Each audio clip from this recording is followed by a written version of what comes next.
సంఖ్యాకాండము 25వ అధ్యాయము. ఇశ్రాయేలీలు షిత్తీములో దిగియుండగా ప్రజలు మోయాబు రాండ్రతో వ్యభిచారము చేయసాగిరి.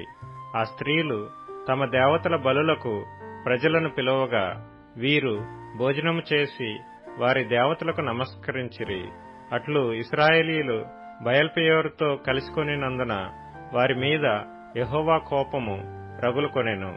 అప్పుడు యెహోవా మోషేతో ఇట్లనెను, నీవు ప్రజల అధిపతులనందరినీ తోడుకొని యెహోవా సన్నిధిని సూర్యునికి ఎదురుగా వారిని ఉరితీయుము. అప్పుడు యెహోవా కోపాగ్ని ఇశ్రాయేలీయుల మీద నుండి తొలగిపోవునని చెప్పెను.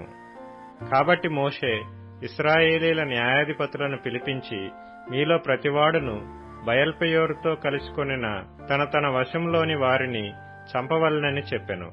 ఇదిగో మోషే కన్నుల ఎదుటను ప్రత్యక్షపు గుడారము యొక్క ద్వారమునొద్ద ఏడ్చుచుండిన ఇశ్రాయేలీల సర్వసమాజము యొక్క కన్నుల ఎదుటను ఇశ్రాయేలీలలో ఒకడు తన సహోదరుల యొద్దకు ఒక మిద్యాను స్త్రీని తోడుకొని వచ్చెను.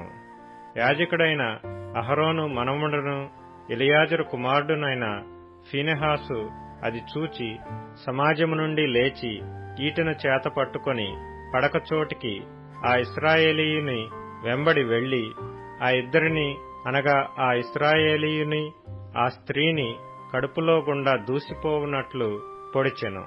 అప్పుడు ఇశ్రాయేలీలలో నుండి తెగులు నిలిచిపోయెను. 24,000 మంది ఆ తెగులు చేత చనిపోయిరి.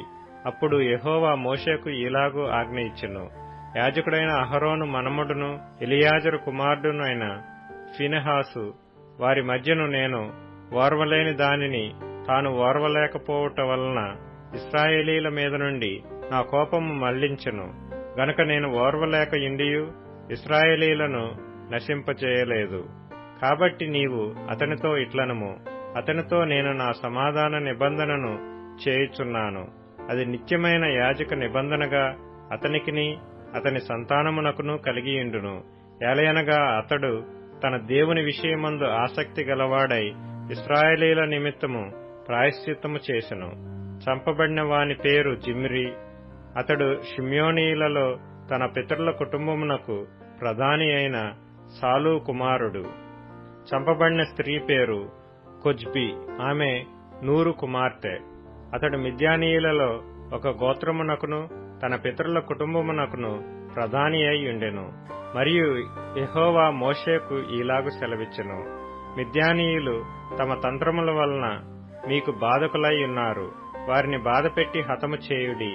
వారు తంత్రములు చేసి పెయోరు సంతతిలోను తెగులు దినమందు పెయోరు విషయములో చంపబడిన తమ సహోదరియు మిద్యానీయుల అధిపతి కుమార్తెయునైన కొజ్బీ సంగతిలోను మిమ్మును మోసపుచ్చిరి.